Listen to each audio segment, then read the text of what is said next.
SMT5 Vengeance. What I like about it, what I don't like about it, what you might want to do before you get involved with the game, and many other things. So if you haven't played the original version of this game, luckily it's on this cart, so you don't have to go buy the original. You can play the original on this game. There is going to be some slight spoilers in this, not terrible, but just kind of, I have to say to kind of give the review. One thing that I would suggest, though, is I really would suggest playing the original game, because they do abbreviate Vengeance. They abbreviate it so much so that some of the things towards the middle to the end of the game on the DLC are not going to make sense to you at all unless you've played the original game. Now, if that's not something that you care about, if you don't really care about the story, you just want to fight as many demons and all that kind of stuff as you want to, you want to play it on hard and just see as how hard the game can get, then I don't really think that you need to play the original. However, if you do want the backstory, playing the original is probably a better idea, and then playing this one afterwards is the way I did it and the way I suggest that you would do it. The other thing is it kind of makes a Persona with SMT. I know originally SMT, it used to be called SMT Persona. They kind of have separated a little bit. But SMT and Persona are kind of combined in this, in that you will, and this is the spoiler really, you will have people with you. Here's one of the people that you'll have. Is it going to focus? Hopefully it's focusing. With you on the back here, there's a couple others that you're going to have with you. It's not a social link system of any kind in this at all, but it is different. I don't know that I've ever played an SMT where you had others with you. I don't think that I have. Maybe I have years ago and I'm forgetting. That being said, these crazy women that you see on the cover here are essentially what the whole Vengeance is about. And they are, again, trying to control how the world ends and the chaos and everything like that. I don't want to give the story away too much because that's why you play the game. I would say that they're very, very well built out characters. They're very well voiced characters. They're very well developed characters in many ways. And it really does add quite a bit to the overall game. It really does. Now, I do wish that I had just bought this originally and had just one game cart, but I'm definitely glad that I played both versions of it.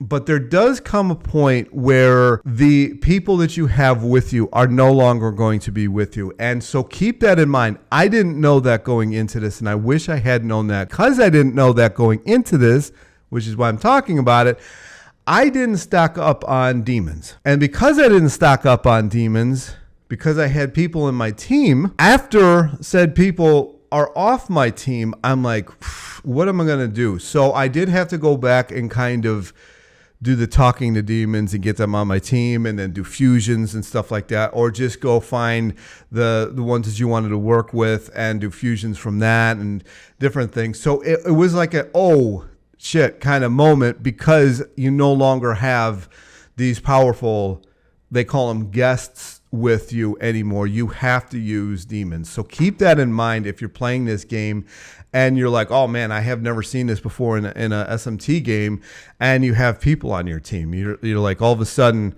what do you do? And then they're gone. So keep that in mind. That is my number one suggestion for this entire game. It is definitely well worth playing, or DLC, whatever you want to call it. But keep in mind that you want to keep your Compodium as stocked as you possibly can. The other thing that you want to keep as stocked as you possibly can is all items. The other thing about this game is I found, and maybe not everybody's going to find this, I thought it was a pretty good, easy cruise, difficulty-wise, even on normal or hard, up until a certain point. It was one of these huge like spikes, like difficulty spikes that I was absolutely not expecting, because it's like in the 2/3 of the game, and through the rest of the game where that hits. So keep in mind, get as highly leveled as you possibly can throughout the entire game. So go through as many encounters as you possibly can. And the number one best thing about this game, hands down, is they finally added an intuitive auto battle. It is the most beautiful thing in the planet. It learns. It doesn't just spam the same thing that the enemies block, or it misses all the time. The auto battle on this, and I probably should have said this in the beginning of the review, is the best thing about this game, and why I wish I would have played the original. And I'm actually playing the original again through. The auto battle in this is the selling point of this version of the game. It is phenomenal. I cannot get over how intuitive it is. It is probably the best auto battle I've ever seen on a game by any company. The first time through it, even more amazing is if you use a spyglass and you see the enemy's weaknesses, it will actually auto battle based on that. It is the most, I've never seen an auto battle like this in my life. It almost makes it too easy to do battles. And I found myself, other than main bosses, just using auto battle for everything, because it's just so intelligent and it makes battles go instantaneously. Now, if you're somebody who likes to have control of everything, you can have control of everything. So it's really not a big deal. You don't have to use it, but it is definitely there for if you need to grind. And I do suggest grinding as much as you mentally can, because like I said, the difficulty spike 2/3 of the game through the rest of the game, I found to be kind of abnormal. And the other thing is there's an additional boss that you didn't have to fight in the original version of the game, in the Vengeance version of the game. And it has, I think it's called Abysmal something, and it will start absorbing your HP and MP to the point where I actually had to use gems to beat it the first time.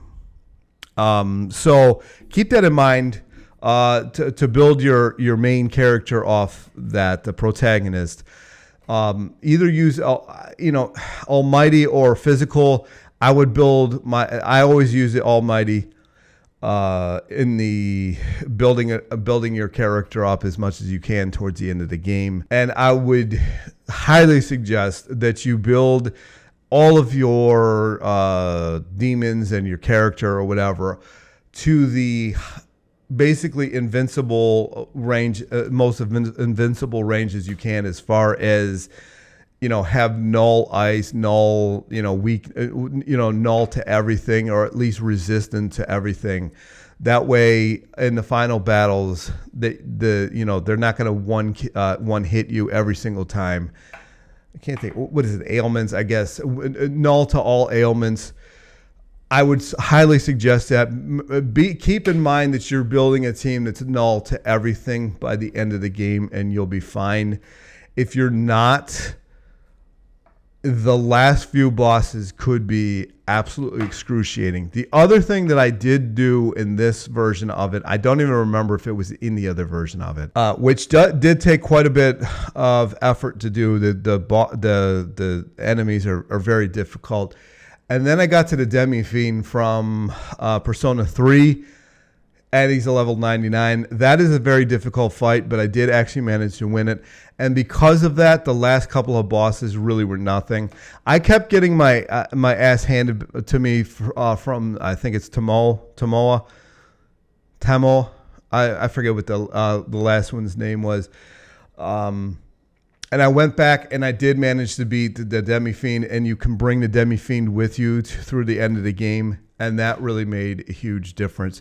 So I highly suggest, once you get the menorah, to start keeping in mind to beat that whole series of events. I can't think of anything else, to add to this. It's a typical JRPG. You want to find as many items as you possibly humanly can. Stock as many items as you possibly can. Build your character up as strong as you possibly can. Get the glory things, those little frozen looking cubes. Get as many of those as you can and learn as many miracles as you possibly can. And make your character a beast. I actually wouldn't even bother with any of the ailments. I would either do almighty or physical. Build your character around that, because by the time the end of the game comes, that's the only ones that are really going to count. I would not focus on building the character in any other way. If you like physical, then go physical. If you like the almighty, then go almighty. And don't even bother adding miracle points to the others. It just isn't worth it. You can have healers and ailment people on your team if you really want to, but make sure the Nahabino, which is your protagonist, is set up for the long game, because once you get to the last 2/3 of the game, you're going to wish you did. Whenever you get the opportunity to build all the different demons, build them, figure it out, especially the special fusions. Build as many special fusions as you possibly can, and you will enjoy this game just as much as I did. I highly recommend it, 100%, and I highly recommend that you play through both versions of it, the original and so you're going to be given the opportunity at the beginning of the game to either grab her hand or let her go. So in the first time, don't grab her hand, and then play it through and grab her hand. That'll make a whole lot more sense once you play the game. And yeah, it really, I keep looking down because they really flesh these characters out incredibly. And even on the Switch, they look good. I can only imagine what it looks like on the PS5. And that's my review. I 100% recommend this game. If you're looking for a Persona 4 or 5 or whatever, it's not that. But I do think it's well worth the playthrough. Anyway, that's my review. Comments, questions down below. Like, subscribe. And actually, is there any other games that you wanted me to play and review? I do have this one. I still haven't decided whether or not I'm even going to unwrap this, because I hated the Wii U version of this game. I just bought it to have it. We'll see what I do with that. Anyway, talk to you in the next one. Peace.